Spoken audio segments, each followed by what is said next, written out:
뉴욕시 각급 공립학교가 다음 주부터 대면 수업을 재개합니다. 일주일당 등교 수업을 하는 학생들의 수도 대폭 늘어납니다. 제약회사 모더나가 미국과 유럽에서 코로나19 백신의 긴급 사용을 위한 절차를 시작했습니다. 화이자의 코로나19 백신 첫 운송 물량은 지난 28일 미국에 도착했습니다. 코로나19 3차 대유행이 12월 들어 최악의 상황으로 치닫게 될 것이라는 경고가 나왔습니다. 트럼프 대통령은 여전히 대선 불복 입장을 고수하고 있습니다. 6개월이 지나도 자신의 생각은 변하지 않을 것이라며 소송전을 계속하겠다는 뜻을 밝혔습니다. 올해 블랙 프라이데이의 온라인 판매액이 약 90억 달러를 기록했습니다. 지난해 세웠던 최고 기록 74억 달러보다 무려 22%나 증가했습니다. 이상은 이 시각 주요 뉴스입니다. 시청자 여러분 안녕하십니까? KBN 뉴스입니다. 오늘 오후 4시 기준 미 전역의 코로나19 누적 확진자는 어제보다 12만 1,757명 늘어난 1,388만 59명, 사망자는 930명이 늘어 27만 4,024명입니다. 이 가운데 뉴욕의 확진자는 6,018명이 늘어 68만 5,129명, 사망자는 55명이 들어 3만 4,567명, 뉴저지 확진자는 3,433명이 늘어나 34만 4,262명, 사망자는 19명이 들어 17,143명입니다. 한편 커네티컷의 확진자는 4,714명이 들어 11만 7,295명, 사망자는 59명이 들어 5,020명으로 집계됐습니다. 첫 번째 소식입니다. 뉴욕은 최근 코로나19의 확산세가 더욱 심각해지고 있습니다. 하지만 각급 공립학교는 다음 주부터 대면 수업을 재개합니다. 일주일당 등교 수업을 하는 학생들의 수도 대폭 늘어납니다. 드블라조 시장은 실제 학교에서의 감염률은 매우 낮다면서 감염으로부터 안전하게 학교를 지켜낼 자신이 있다고 밝혔습니다. AP, 로이터 통신 등 언론은 전국 최대의 학군을 가진 뉴욕시가 각급 공립학교의 대면 수업을 재개하고 등교 수업을 하는 학생들의 수를 대폭 늘리기로 했다고 보도했습니다. 빌 드블라지오 뉴욕시장은 지금까지의 방침에서 유턴하고 주요 학교의 폐쇄령을 2주일도 안 돼서 뒤집고 등교 수업을 허용하기로 했습니다. 일부 유치원과 초등학교들은 이번 주부터 일주일간 준비를 거쳐서 12월 7일부터 개교합니다. 다른 학교들은 개교를 위한 준비 기간이 더 길어질 것으로 보입니다.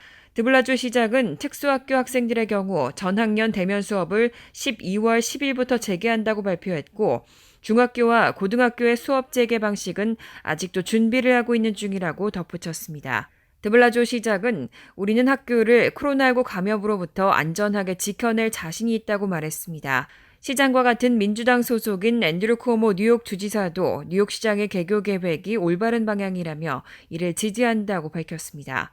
드블라조 시장은 이번에 등교 수업에 참가하는 학생들은 일주일에 5일 수업을 하게 되고 종전에 주당 1일에서 3일에 비하면 거의 정상적인 등교 수업일을 채우게 된다고 말했습니다. 다만 등교 학생들을 대상으로는 매주 코로나19 진단검사를 실시할 계획입니다. 제약회사 모더나가 미국과 유럽에서 코로나19 백신의 긴급 사용을 위한 절차를 시작했습니다. 미국에서 긴급 사용 승인이 신청된 건 또 다른 제약사 화이자에 이어 두 번째입니다. 화이자의 코로나19 백신 첫 운송 물량은 지난 28일 미국에 도착했습니다. 오늘 모더나는 3만 명이 참여한 3상 임상시험 결과에서 국립보건원사나 국립알레르기 전염병 연구소와 공동 개발 중인 코로나19 백신이 94.1%의 예방 효과를 보였다고 밝혔습니다. 특히 이 백신이 심각한 코로나19 증상을 막는 데 100%의 효과를 발휘했고 심각한 부작용도 나오지 않았다고 덧붙였습니다. 모더나는 이 데이터를 토대로 식품의약국의 긴급 사용 승인과 유럽의약품청의 조건부 승인을 요청할 계획이라고 덧붙였습니다. 뉴욕타임즈 등 언론에 따르면 FDA는 다음 달 17일 백신 승인을 논의하기 위한 자문위원 회의를 열 예정입니다. 스테판 벤슬 모더나 CEO는 뉴욕타임스에 이 과정이 순조롭게 진행된다면 모더나 백신의 첫 투약은 12월 21일에 이뤄질 수 있다고 밝혔습니다. 한편 제약사 화이자와 바이오엔테크가 공동 개발한 코로나19 백신의 첫 운송 물량은 28일 미국에 도착했습니다. 어제 NBC 방송은 벨기에 브뤼셀에서 출발한 첫 번째 백신이 전날 시카고 오헤어 국제공항에 도착했다고 보도했습니다. 백신은 유나이티드 항공이 운송했습니다. 다만 이 항공편에 실린 백신의 양과 정확한 도착 시간은 알려지지 않았습니다. 코로나19 3차 대유행이 12월 들어 최악의 상황으로 치닫게 될 것이라는 경고가 나왔습니다. 추수감사절에 따른 감염 사례가 12월 들어 본격적으로 반영될 것으로 예상되는데 여기다 크리스마스 연휴 시즌까지 겹치면서 코로나19 대확산이 중첩될 것이라는 전망입니다. 전염병 전문가인 앤서니 파우치 국립알레르기 전염병 연구소 소장은 12월 들어 코로나19 확산이 겹쳐서 발생하는 설상가상의 상황이 전개될 수 있다고 경고했습니다. 추수감사절 대이동과 가족 모임에 따른 감염 사례가 12월에 본격적으로 반영될 것으로 예상되는 데다 크리스마스 연휴 시즌이 또 다른 악몽을 불러올 수 있다는 우려입니다. 파우치 소장은 29일 ABC, NBC 방송 등에 잇따라 출연해 앞으로 2, 3주 뒤면 코로나 환자가 이미 급증한 상황에서 또 환자가 급증할 것이라며 불행하게도 코로나 대확산이 중첩되는 상황을 목도하게 될 것이라고 밝혔습니다. 파우치 소장은 코로나 1차 백신 접종이 몇 주 안에 시작될 수 있지만 미국이 정말 위태로운 상황에 진입하고 있기 때문에 연말 연휴 시즌에 연방정부와 주정부, 도시와 각 가정은 결단을 내려야 한다고 강조했습니다. 특히 코로나19 감염자는 증상이 나타나는데 2주가 걸리고 무증상자의 바이러스 전파도 심각한 문제라면서 추수감사절 여행을 마치고 귀갓길에 오를 미국인들을 향해 사회적 거리두기와 마스크 착용 등을 준수해달라고 촉구했습니다. 데비 벅스 백악관 코로나19 태스크포스 조정관도 이날 CBS 방송과의 인터뷰에서 추수감사절 여행과 가족 모임에 참석한 미국인들은 코로나에 감염됐다고 가정하고 검사를 받아야 한다며 특히 마스크를 착용하지 않은 상태에서 노인을 비롯해 다른 사람들에게 가까이 가면 안 된다고 당부했습니다. 11월 들어서 지난 28일까지 한 달이 채 안 되는 기간 동안 미국의 코로나19 감염자 수는 이미 400만 명을 넘었습니다. 10월에 190만 명보다 2배 이상 많은 수치입니다. 뉴욕타임즈는 11월 들어 28일까지 미국의 코로나19 감염자 수가 400만 명을 넘어섰다며 앞으로 더 가파른 증가가 우려된다고 보도했습니다. 톰 잉글스비 존스홉킨스대 보건안전센터 소장은 휴일을 맞아 전국적으로 많은 사람들이 이동했기 때문에 코로나19 확산이 가속화하고 환자 증가 속도가 더욱 빨라질 것이라고 경고했습니다. 미국에서는 추수감사절 주말을 맞아 수백만 명이 여행에 나섰고 일부 점포들에서는 블랙 프라이데이를 맞아 몰려든 인파로 혼잡을 빚기도 했습니다. 지난 일주일 동안에는 110만 명이 넘는 신규 감염자가 발생했고 하루 평균 17만 명 이상의 신규 감염을 기록했습니다. 27일에는 사상 처음으로 하루 신규 감염자 수가 20만 명을 넘어섰고 미국에서의 총 누적 감염자 수는 1,300만 명을 넘어 세계에서 가장 많았습니다. 전국의 많은 병원들에서는 이미 과밀한 환자들로 압박이 가중되고 있습니다. 28일 하루에만 미 전역에서 9만 1,635명에 달하는 코로나19 환자가 새로 입원했습니다. 12월 중순에는 적어도 1개의 백신이 승인될 것으로 전망되고 코로나19 확산이 느려질 수 있다는 희망도 제기되고 있지만 전문가들은 인구의 상당 부분이 백신을 접종할 때까지 국민들이 책임감 있게 행동해야 한다면서 실내 및 단체 모임에 대한 규제도 추가로 필요하다고 지적했습니다. 대선 경합주였던 위스콘신주 두 곳에서 재검표 결과를 발표했습니다. 이변은 없었습니다. 조 바이든 당선인의 승리를 재확인했다는 결과가 나왔습니다. 펜실베니아 대법원은 트럼프 대통령 측의 소송을 기각했습니다. AP통신은 위스콘신주 데인 카운티가 29일 재검표를 마친 결과 트럼프 대통령의 득표가 45표 증가하는 데 그쳐 바이든 당선인의 승리가 확인됐다고 보도했습니다. 지난 27일 완료된 위스콘신주 밀워키 카운티의 재검표에서는 바이든 당선인이 트럼프 대통령보다 132표 더 얻는 결과가 나왔습니다. 두 개 카운티의 재검표 결과를 합치면 바이든 당선인이 87표를 더 보탰고 전체적으로 위스콘신주에서 바이든 승리에는 변화가 없습니다. 트럼프 대선 캠프는 바이든 당선인이 위스콘신주에서 2만 표, 0.6%포인트가량 차이로 승리하자 지난 18일 밀워키와 데인 등 두 개 카운티에 대해 $300만 부담하고 재검표를 신청한 바 있습니다. 바이든 대선 캠프는 성명에서 우리가 말해온 것처럼 위스콘신에서 바이든의 승리를 재확인하는 데 기여했을 뿐이라고 말했습니다. 한편 펜실베니아주 선거 결과 인증을 중단시키려는 트럼프 대통령 측의 소송은 또다시 실패로 돌아갔습니다. 펜실베니아 대법원은 28일 마이크 켈리 연방 하원 의원 등이 주 선거 결과 인증을 막으려고 제기했던 소송을 기각했다고 밝혔습니다. 언론들은 사흘 전 주 고등법원이 선거 결과 인증에 대한 추가 조치를 중단하라고 주정부에 내린 예비 명령을 무효화하면서 트럼프 측 소송을 기각한 것이라고 설명했습니다. 하지만 트럼프 대통령은 여전히 대선 불복 입장을 고수하고 있습니다. 6개월이 지나도 자신의 생각은 변하지 않을 것이라며 소송전을 계속하겠다는 뜻을 밝혔습니다. 29일 트럼프 대통령은 6개월이 지나도 자신의 생각은 변함이 없을 것이라며 대선 패배가 부정선거의 결과라는 주장을 이어가고 소송전을 계속할 의향을 밝혔습니다. 하지만 연방 대법원에서 받아들여질지에 대해선 회의적인 전망을 내놨습니다. 트럼프 대통령은 이날 대선 이후 처음으로 응한 폭스뉴스와의 전화 인터뷰에서 법원에 대한 강한 불만을 표시했습니다. 트럼프 대선 캠프는 그동안 주요 경합주에서 수십 건의 소송을 제기했지만 별다른 성과를 거두지 못한 상황입니다. 이에 대해 트럼프 대통령은 우리가 소송 자격이 없다고 한다며 미국 대통령으로서 내가 자격이 없다는 말이냐고 분통을 터뜨렸습니다. 또 연방 대법원이 정말 큰 결정을 내릴 필요가 있다고 했지만 정작 전망을 두고서는 큰 기대를 걸기 어렵다는 뉘앙스를 풍겼습니다.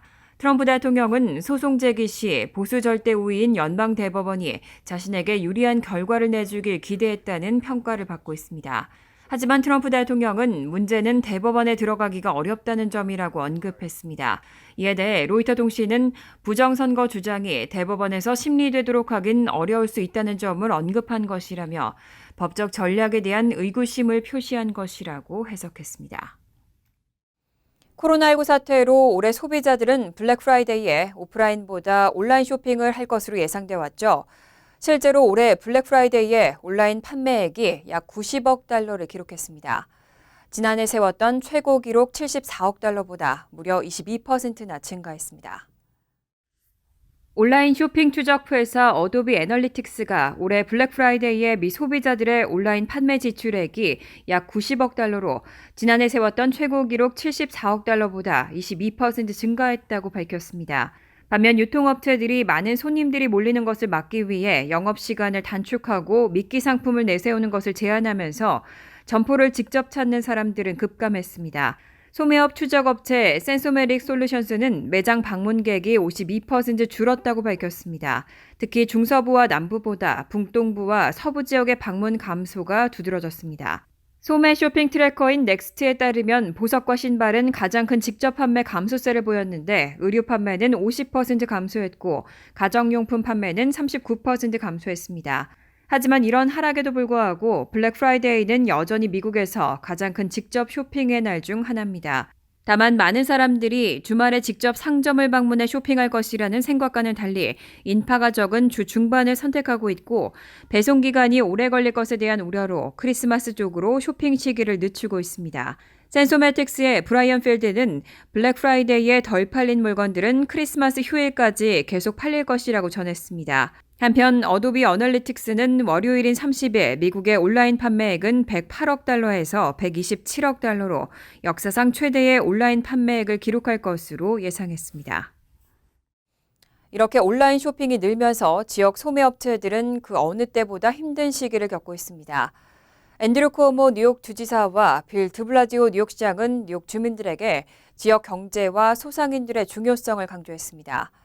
올 연말 쇼핑 시즌에는 될 수 있으면 뉴욕 지역 내 상점들을 적극적으로 이용해 줄 것을 요청했습니다. 앤드류 쿠오모 뉴욕 주지사는 28일 트위터에서 뉴욕의 경제를 주도하는 것은 소상인들이고 그것이 우리 지역사회의 독특한 개성이라고 강조하면서 지역 소상인들과 상업을 지원하고 보호하기 위해 이번 주말을 시작으로 매일매일 지역 상점을 안전하게 이용해달라고 호소했습니다. 드블라주 시장도 이번 연말 연휴 기간에는 지역에서 쇼핑을 해달라며 우리 뉴욕의 소상인들은 우리 지역의 기초이고 지역 경제 회복을 위한 열쇠라고 트위터에 올렸습니다. 28일은 연례 제11차 소상인의 토요일로 2010년 아메리칸 익스프레스사가 미 전역의 소상인들과 영세 상업 커뮤니티를 위해 창시한 기념일이었습니다.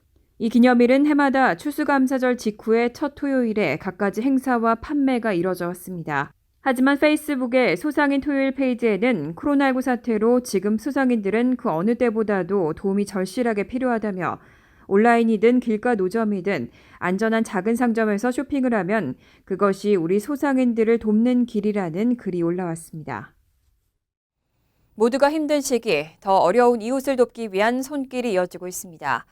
뉴욕 한인회는 코로나19 사랑 나눔 릴레이 펀드 캠페인의 2차 배분을 내일부터 시작합니다. 민권센터도 노숙자 구호 활동을 진행하고 있습니다.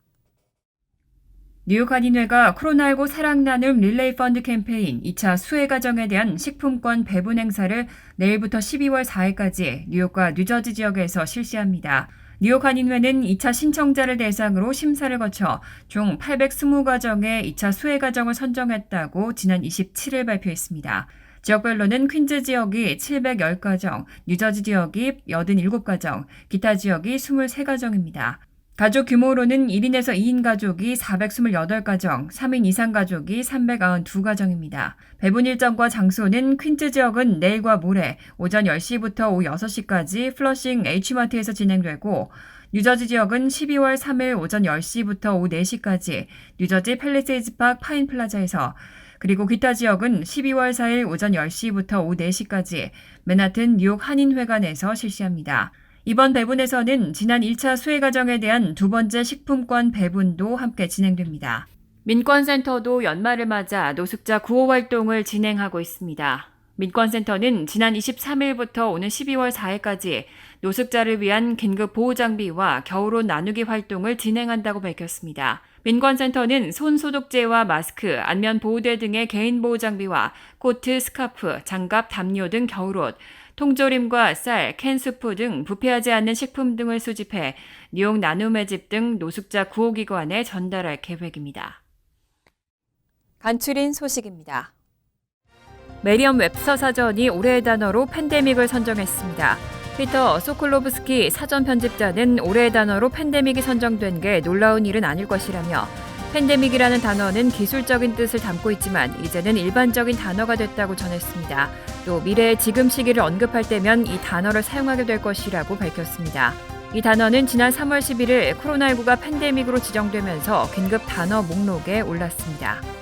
트럼프 행정부가 저개발국가 출신의 단기 사업, 관광 목적의 비비자 입국자에 대해 $15,000의 비자 보증금을 요구하는 이민 정책을 다음 달 1일부터 시행하겠다고 밝혔습니다. 이 조치는 6개월간 시행될 예정으로 연방 국무부는 비자 만료 이후에도 미국에 체류하는 입국자를 추방하는 데 소요되는 비용으로 일종의 보증금이라고 설명했습니다. 대상국은 이란과 미얀마, 아프리카 일부 국가들로 모두 23개 국가입니다. 다만 미국의 문호를 세계에 개방하겠다는 조 바이든 당선인이 취임한 이후에도 계속 유지될지는 불투명합니다. 뉴욕시 정부가 코로나19 사태로 직격탄을 맞은 소상인들을 구제하기 위한 방안으로 무이자로 최대 $10만 달러까지를 대출해줄 계획입니다. 빌 드블라지오 뉴욕시장은 28일 뉴욕시의 소상인들은 지역경제 회복을 위한 열쇠라고 강조하고 코로나19로 피해를 입은 소상인들에게 실질적인 지원을 하기 위해 시정부가 무이자 대출 프로그램을 선보인다고 밝혔습니다. 대출 가능 지역 확인과 신청은 뉴욕시 웹사이트에서 할 수 있습니다. 25일 뉴저지주 검찰은 지난 3일 열린 본선거 주민투표에서 기호용 마리화나의 합법화가 결정됐기 때문에 주의회가 관련 법안을 제정해 시행될 것으로 예상되는 1월 말까지는 잠정적으로 마리화나 사범의 단속과 체포, 기소를 중단한다고 발표했습니다. 하지만 검찰은 앞으로 약 2달 동안 6온스 이하의 마리화나를 소지하는 것은 단속하지 않지만 마리화나를 피우고 운전하는 행위나 판매하는 행위, 판매를 위해 보관 소지하는 행위 등은 여전히 불법 행위로 간주된다며 처벌을 받을 것이라고 밝혔습니다.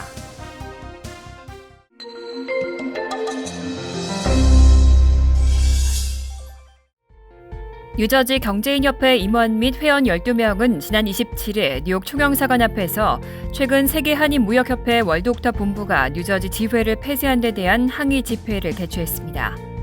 20일 희망재단이 지난 26일 질병이나 사고로 어려움을 겪고 있는 세 가정에 각각 $1,200와 마스크 50장씩을 지원했습니다. 변종덕 이사장은 이번 4차 지원 대상자들은 질병으로 생계를 위협받는 가정을 선정했다며 추수감사절에 이들 가정에 조금이나마 도움이 되길 바란다고 전했습니다. 추수감사절을 맞아 퀸즈 YWCA에서는 11월 21일부터 시니어 멤버들을 대상으로 사랑의 나눔 상자 행사를 개최하고 쌀과 라면, 햇반 등 식품과 마스크, 손세정제 등의 필수용품이 들어있는 백상자를 전달했습니다. 이노비가 추수감사절을 맞아 일주일간 뉴저지에 있는 은혜가든 양로원에서 이노비가 정성스럽게 준비한 콘서트를 상영했습니다. 이노비는 코로나로 인해 찾아가는 콘서트가 어려워져 스튜디오에서 촬영한 콘서트를 어르신들과 의료진, 스태프들이 각자 병실과 사무실 등에서 보실 수 있도록 했습니다. 뉴욕 교회 협의회 회장을 맡고 있는 문석호 목사는 지난 26일 뉴욕 나눔의 집을 찾아 가족들에게 3번의 축제와 하나님의 사랑을 주제로 말씀을 전하고 마스크와 후원금을 기부했습니다. 환율과 증권 소식입니다.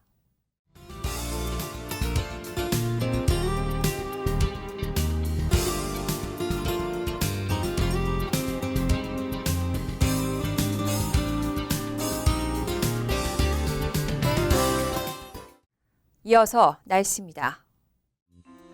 화요일은 흐린 가운데 때때로 소나기 가능성이 있겠습니다. 낮 최고 기온은 55도, 섭씨 13도, 밤 최저 기온은 37도, 섭씨 3도로 예상됩니다. 수요일은 곳에 따라 구름이 끼겠습니다. 목요일은 화창하겠습니다. 이상으로 KBN 뉴스를 마칩니다. KBN과 함께 즐거운 저녁 되시기 바랍니다.